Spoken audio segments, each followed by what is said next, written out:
Loyalam E-PAO tabi bakutima po hidrang susmitana namitangi pao pizari ahan da maruoiba headline. MLA taragi mihut kangbu amana Governor Unakhre Manipurgi isu amasung sarkar senaba taksilamle haina radyasyamna fongdorakli.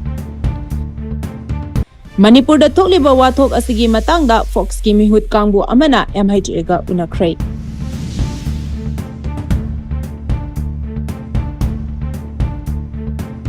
XCMN Virena ngarang Governor Unakhre matung Speaker Saitabrata ngasi nungtil dalida Khangkhre.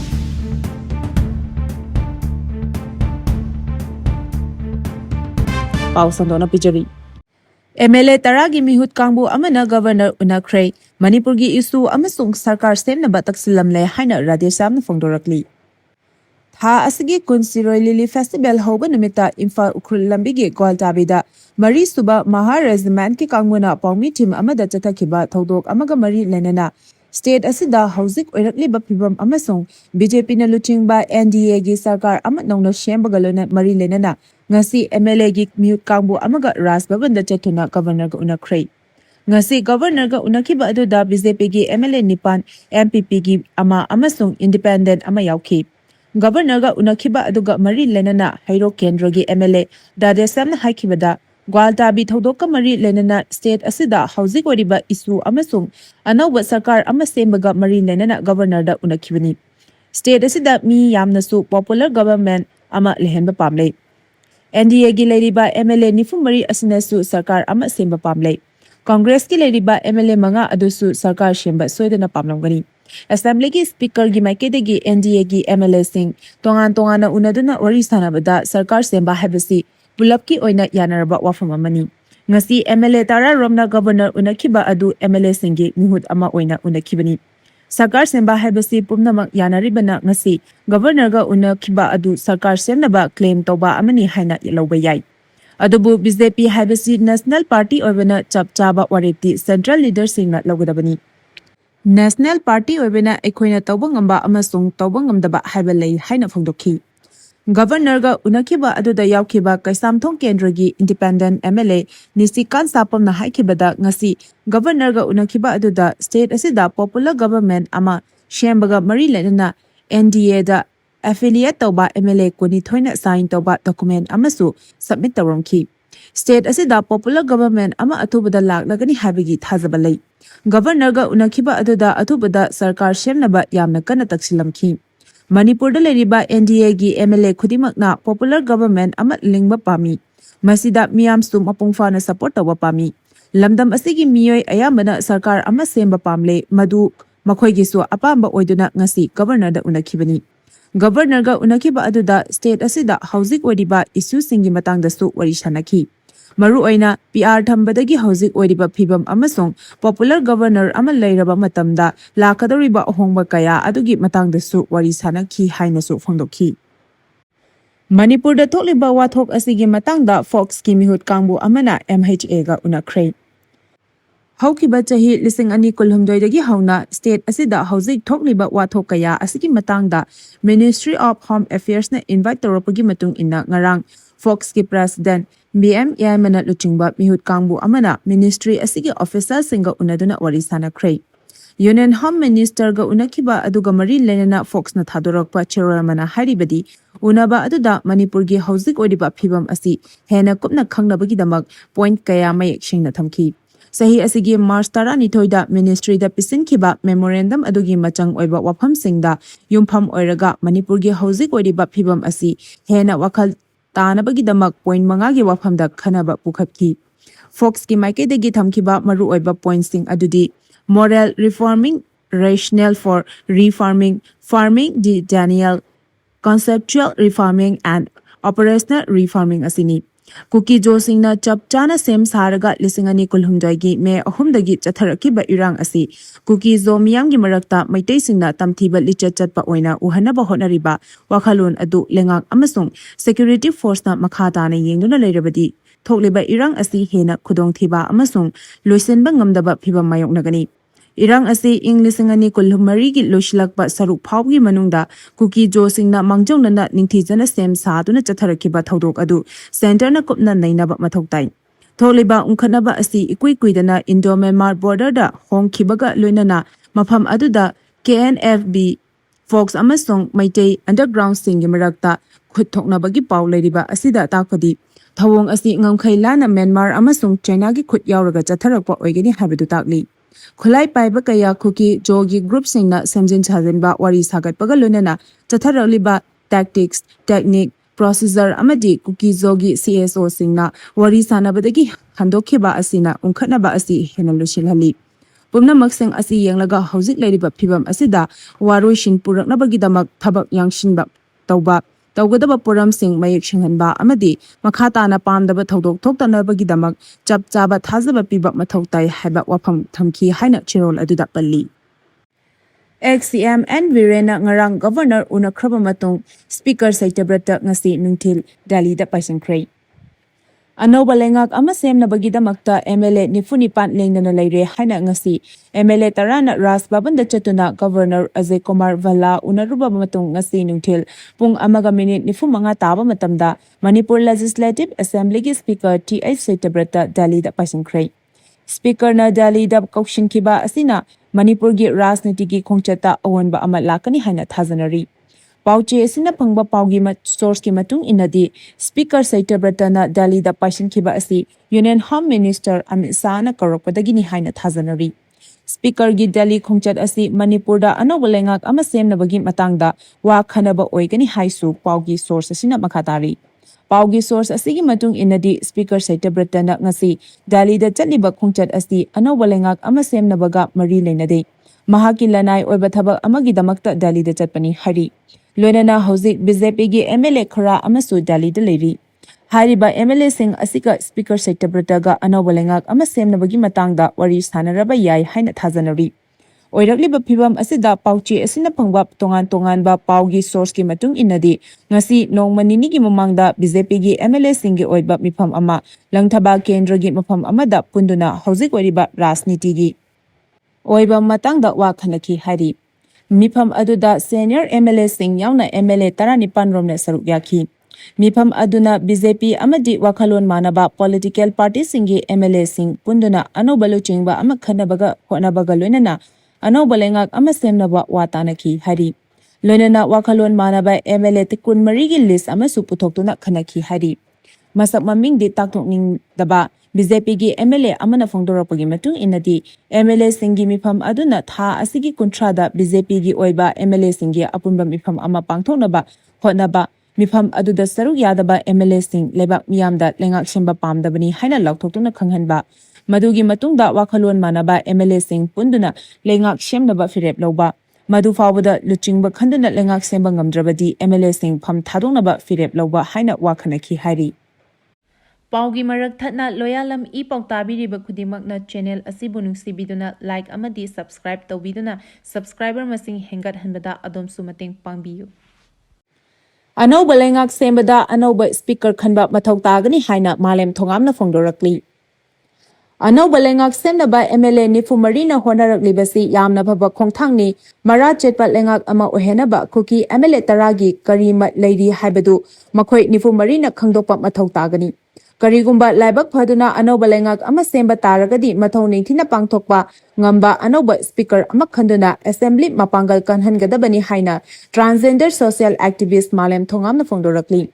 Manipur Press Club ta pangthokiba paugi mifam amada malem thongamna hai Inkumja lisingani kulhumjoigi me ahumdagi ngasi phawba BJP lengana lawrakpa thodang miyamna apanba oide tungi yumbi oirakadaba naha sing khutlai paihanduna khul ngaklaga lalhoba onthokpiba party gi high command gi yathang ngairingai iramdam asida Manipur thugairaga phongna chatpa phaw yaraktribasi kanagi asonbano haibasi khanthaba chungdani mara chetpa anoba lengak ama semge haribadi kuki MLA taragi mat hangdokpa chungani Separate administration tankiba MLA singnasu hanagi agenda kauthoklaga Manipur gi territorial integrity ngaknaba lambida khongthangbiu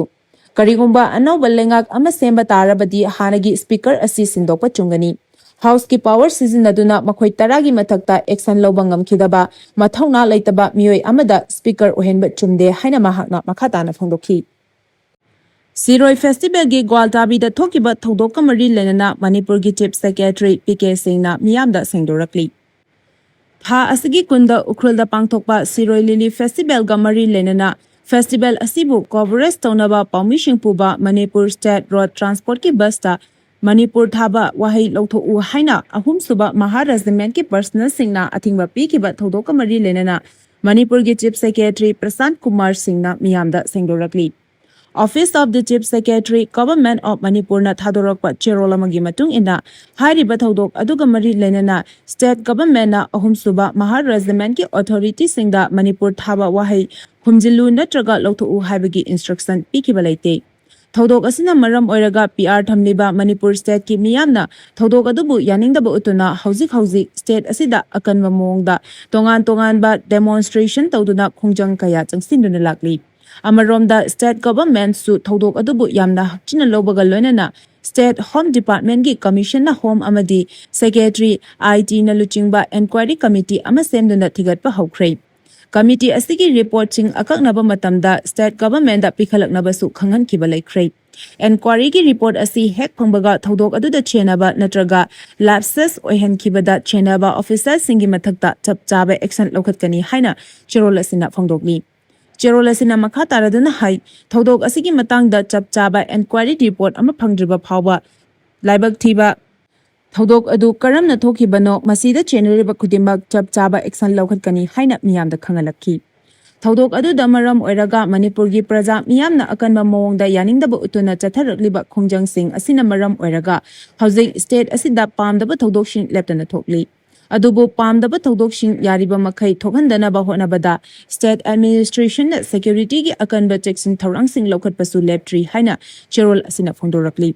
cherol asina hai Ukhrul district ki Siroi da pangthokiba Siroi festival asi maru oina Manipur da tangdu leitaba amadi santi puraknabagi pandamda state government asidkibani state asida punna festival yengba lakpa Manipur amasung mapalamgi tourist sing punna lak amaga listing homdra imung manungga loinana yengba lakhi Festival asibu mapungfana pangthoknabagi damak state ki administration na full proof security matik chana ngaktuna festival asi mapungfana loshinba ngamkhi haina phongdokhi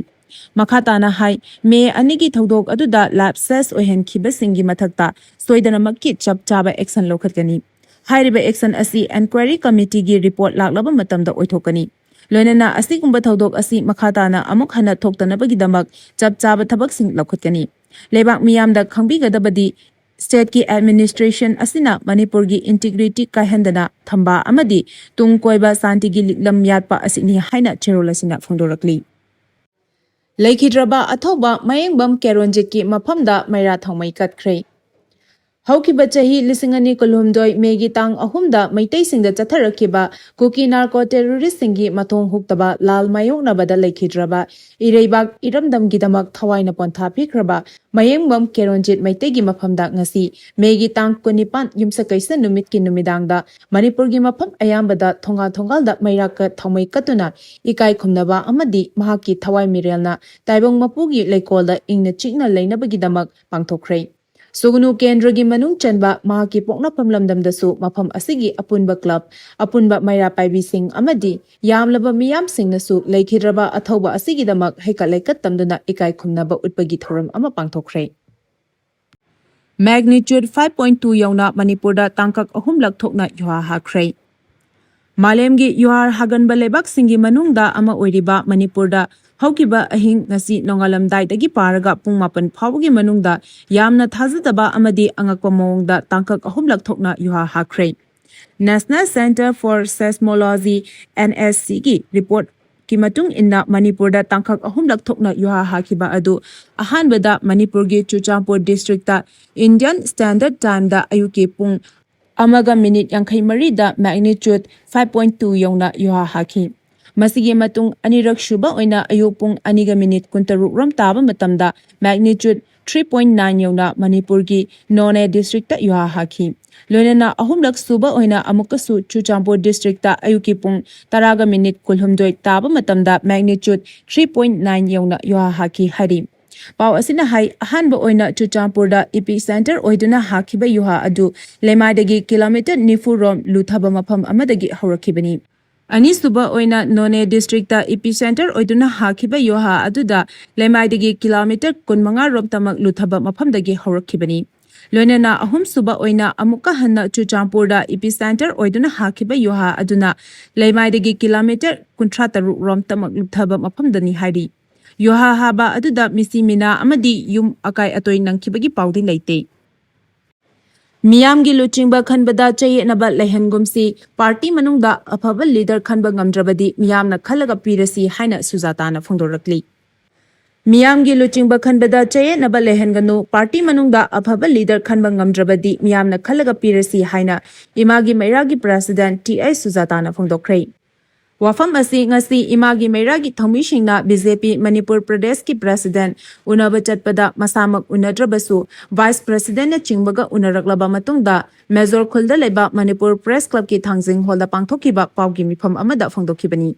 Sujatana makha taraduna hai center na sarkar shemlakpa ngaidragasu state na adumak shembayai. Hauzik center gi wafam ngairaga leba yaba matam natre center gi yaka ngairingaida miyamdi wabadi nongma kangdana henjilakli. Semge hairagadi leiriba MLA nifu marina punsilaga semada karishu leiba thabak nate hairaduna ngasi unakiba vice president secretary nasu lagliba mayor kontrada party office ta apunbagi mifam lei habigi matangda su kupna khanaki amadi imagi mairagi maikaidagi leadership khanba matamda chayetnaba lehenbiganu haiki. Miyamgi awaba asi ubiraga atubada lengak semnabo honabiyu hairaduna mahakna hai. Lamdam asiki luchingba khanba matamda center gi mathau tade. State na adumak khanba yai. Chap chaba warep lawba ngamdraga BJP center gi lenga kakari gi saminaduna leiribanu haina pendaba wafam su phongdokhi. Mahakna hai ngasi ayukta MLA tarana Governorga unaruraba matungda makhoigi MLA nifu maridi ready de leire haiba wafam du thabak oina pangthoknaba honabiyu. Hauzik oiriba Manipur gi phibam asida adumak thamlagadaba oiragadi amadi leader khanba ngamdragadi assembly dissolve tawraga fresh election tawbana forgani. MLA gi drama toklasi party gi drama toklasi party na leader khanba ngamdragadi miyamna khalaga pirasi center na sanari balila asi henmalle yade haiba ama khanghanaba aikoi puna lepminarasi haiki. Gwaltabi gi thogdoki case high court yorakhre mathang thagi tarada Manipur high court ta wayal chatharagani. Tha asagi kunda Siroi festival gi paulo ba chatkiba pawmishina tongba Manipur state transport ki bus ta thariba Manipur haiba wahai asi muthatlu natraga khumjilu haiduna Mahar regiment ki kangmuna Gwaltabi da thingduna charhan ki tapiki thawong adugi matangda petitioner anina wakat khiba case high court yorakhre. Chatliba chahi asigi mathang thagi tarada Manipur high court ta wayal chatharagani hari. Paugi marak thatna Loyalam E-PAO tabiriba khudimakna channel asibu nungsibiduna like amadi subscribe tawbiduna subscriber masing hengat hanbada adomsu mateng pangbiyu. Aroibada marueba pau amukan epizari. MLA taragi mihut kangbo amana Governor Unakhre Manipur gi issue amasung sarkar senaba taksilam le haina radesam na phongdorakli. Manipur da thokliba wathok asigi matangda Fox ki mihut kangbo amana MHA ga Unakhre. XCM and Viren na ngarang Governor Unakhre matung Speaker Saitabrata ngasi nungthel dali da pasangkre. Matang asida Loyalam E-PAO na namitangi pau bibel lezari tabiri ba khudimako amuka hana khurumjari.